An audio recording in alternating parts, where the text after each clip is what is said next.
Hello everyone, কি অবস্থা সবার? আশা করি তোমরা সবাই ভালো আছো। তো আজকে আমাদের কাজ ক্ষমতা শক্তি যে 47 নম্বর ম্যাথটা আছে সেটা চলো শুরু করি।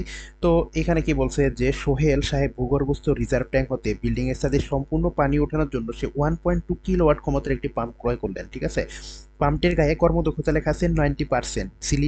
ট্যাঙ্কটি কি সিলিন্ডার আকৃতির এবং ব্যাস হচ্ছে 2 মিটার, উচ্চতা হচ্ছে 4 মিটার। ট্যাঙ্ক হতে যদি ছাদের উচ্চতা 28 মিটার হয় তাহলে ক নম্বর কোশ্চেন হচ্ছে আমাদের পানির পাম্পটি দৈনিক সর্বোচ্চ কি পরিমাণ কাজ করতে পারবে এবং পাম্পটি ক্রয় করা সঠিক ছিল কিনা গাণিতিকভাবে বিশ্লেষণ করো। ঠিক আছে, এই দুইটা জিনিস এখানে দিয়ে দিছে। আচ্ছা, তাহলে আমরা চলো ক নম্বর কোশ্চেনটা শুরু করি। তো ক নম্বর কোশ্চেনে খুবই সহজ জিনিস বলছে, আমরা কি জানি যে সর্বোচ্চ কি পরিমাণ কাজ করতে পারবে। হ্যাঁ, কি পরিমাণ কাজ করতে পারবে। তো আলটিমেটলি আমাদের সেটা ফর্মুলা হচ্ছে কি, কাজ কাজ ইজ ইকুয়াল টু, আমরা কি জানি যে ডাব্লিউ ইজ ইকুয়াল টু পিটি। আমরা এরকম একটা ফর্মুলা জানি না যে ডাব্লিউ ইজ ইকুয়াল টু পিটি। আচ্ছা ঠিক আছে, তাহলে এখন দেখো এখানে কি দেওয়া আছে, আমাদের কর্মদক্ষতা দেওয়া আছে। তাহলে কর্মদক্ষতা ইটা ইজ ইকুয়াল টু আমরা কি লিখতে পারি যে p prime is equal to divided by p. P prime divided by P.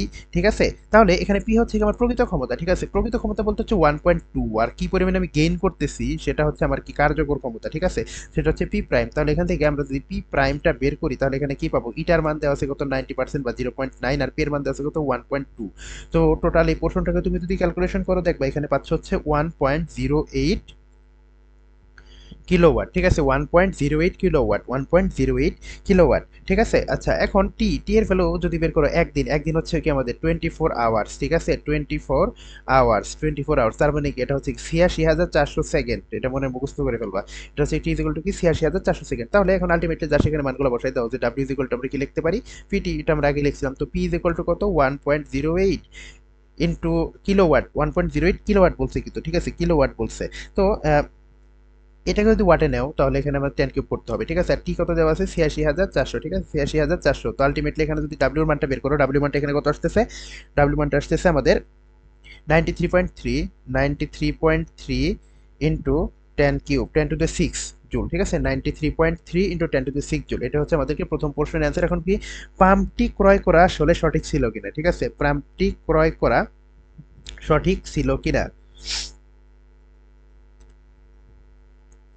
আচ্ছা দেখো, আহ, এটা পাম্পটি ক্রয় করা সঠিক ছিল কিনা সেটা যদি আমাদের বের করতে হয় তাহলে আমাদের এই যে যে সকল ডাটাগুলো দেওয়া আছে সেই ডাটার বেসে আমরা নতুন আর একটা ক্ষমতার মান বের করবো এবং যে ক্ষমতার সে ক্রয় করছে তার সাথে তুলনা করবো আসলে এটা কম না বেশি। তার উপর ভিত্তি করে কিন্তু আমরা বুঝতে পারবো যে আসলে পাম্পটি তার ক্রয় করা সঠিক ছিল কিনা। তো প্রথমে আমাদের এটার জন্য কি করতে হবে, যে সিলিন্ডার আকৃতির একটা ভূগর্ভস্থ ট্যাঙ্ক থেকে সে পানি তুলতেছে, তাহলে তার মানে কি তার আয়তনটা আমাদের অতিশয় জরুরি। তাহলে ভি ইকুয়াল আমরা কি লিখতে পারি যে 1/4 পাই আর স্কোয়ার এইচ। ঠিক আছে, 1/4 পাই আর স্কোয়ার এইচ। তাহলে এখান থেকে ভি এর ভ্যালুটা আমরা বের করতে হবে। পাই এর মান তো জানি, আর এর মান ডি দেওয়া আছে কত 2 মিটার, তাহলে আর এর মান হচ্ছে কি,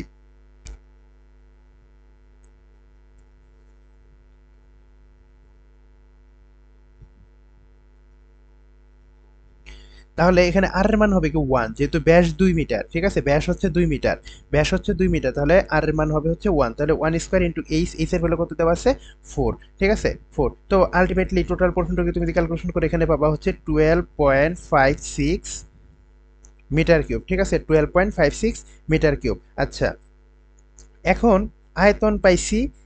ঠিক আছে, তাহলে কি পরিমাণ পানি ওইখানে এক্সিস্ট করে। ঠিক আছে, আমরা যে একটা ট্যাঙ্ক থেকে যখন পানি তুলবো তখন আমরা ধরে নিচ্ছি যে আমরা সে পুরোটা পানি তুলতে পারবে। ঠিক আছে, সে পুরোটা পানি তুলতে তার আয়তন বের করলাম। এখন পোয়াটা পানি তোলার জন্য সেক্ষেত্রে সেই পানিটার ভর কত হবে সেই জিনিসটা আমরা এখন বের করতে হবে। ঠিক আছে, তো আমরা এখন কি একটা ফর্মুলা জানি না যে কি রো ইজ ইকুয়াল টু, আমরা কি জানি যে m by v, rho is equal to m by v, বা এখান থেকে যদি আমরা এম এর মানটা বের করি তাহলে এখানে কি পাবো, m is equal to rho V.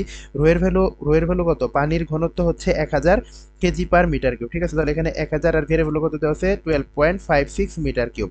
তো আলটিমেটলি টোটাল পোর্শনটুকুকে যদি ক্যালকুলেশন করা এখানে থাকতেছে কত আমাদের 12,560, 12,560 কেজি। ঠিক আছে, 12,560 কেজি আমরা কিন্তু এবার মানটা পাই গেছি। ঠিক আছে, এখন আমরা যে পরিমাণ পানি আসলে এই ট্যাঙ্কের ভেতর থেকে মোটরের সাহায্যে তুলবো, তো সেই টোটাল ডিস্টেন্সটা কতটুকু সেটাকে আমাদের লাগবে। তাহলে সেই টোটাল ডিস্টেন্স যদি আমাদের এইচ হয় তাহলে দেখো এখানে কি বলছে যে ট্যাঙ্ক হতে ছাদের উচ্চতা, ট্যাঙ্কের নিচ হতে, মানে ট্যাঙ্কটা ধরো এখানে আছে।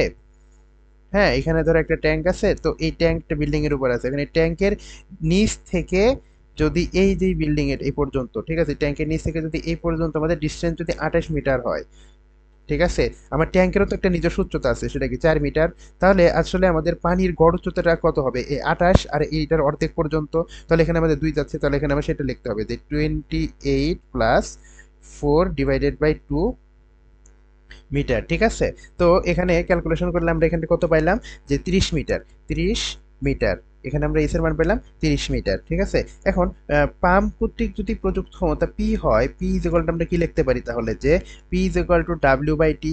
P is equal to W by T, তো আলটিমেটলি এখানে আমরা কি লিখতে পারি, যে M G H divided by T, এটা আমরা লিখতে পারি যে M G H divided by T. তো এখানে এম এম কি আছে, দেখো এম কিন্তু আমরা বাইর করছি এখানে, যে 12,560 কেজি ইন্টু জি এর মান হচ্ছে 9.8, আর এইচ এর মান হচ্ছে 30, ঠিক আছে। আর টি এর ভ্যালু আমরা কি লিখবো বলতো, 1 ঘন্টায়, ঠিক আছে। আমরা ধরছি কি ঘন্টায়, প্রতি ঘন্টায় আমরা হিসাবটা করতেছি, তার মানে এখানে হবে হচ্ছে আমাদের 3600 সেকেন্ড, ঠিক আছে, 3600 সেকেন্ড।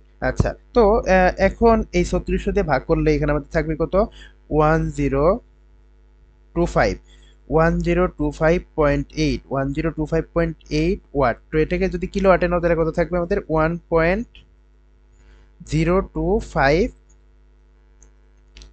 কিলোওয়াট, ঠিক আছে। দেখো আমরা কিলোওয়াট কিন্তু বাইর করছি।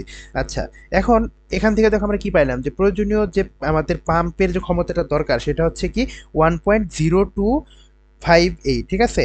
তা এখন দেখো সোহেল যে পাম্পটা কিনছে, ঠিক আছে, সোহেল যে পাম্পটা কিনছে সেটার কতটুকু এই পি দেওয়া আছে, কত সেটা পি দেওয়া আছে হচ্ছে আমাদের 1.2 কিলোওয়াট, ঠিক আছে, 1.2 কিলোওয়াট। তো এটার মান কিন্তু আমাদের আসলে যেটুকু পাইছে তার থেকে বেশি, ঠিক আছে। তাহলে এখান থেকে আমরা কি লিখতে পারি, যে পাম্পটির ক্ষমতায় লাগতেছে, তো তাহলে কি পাম্পটি 1 ঘন্টারও কম সময় ট্যাঙ্ক হতে আসলে সম্পূর্ণ পানি সাথে তুলতে পারবে, ঠিক আছে। তাহলে এখন কোশ্চেনে চাইছে যে পাম্পটি ক্রয় করা আসলে সঠিক ছিল কিনা। তো এখান থেকে আমরা কোন ডিসিশনে আসতে পারি, যে যদি ঘন্টায় তার লাগতেছে এত, সে তার থেকে বেশি ক্ষমতা সম্পন্ন একটা পাম্প ক্রয় করছে, তার মানে কি তার অবশ্যই তো তার পাম্পটি ক্রয় করা সঠিক ছিল, ঠিক আছে। তো এইভাবে একটু এই মানটা বের করে জাস্ট একটু কিছু কথা লিখে দিবা, দেখবা যে ফুল মার্ক দিয়ে দিচ্ছে, ঠিক আছে। তো তাহলে ভাই আজকে এই পর্যন্তই, ধন্যবাদ সবাইকে।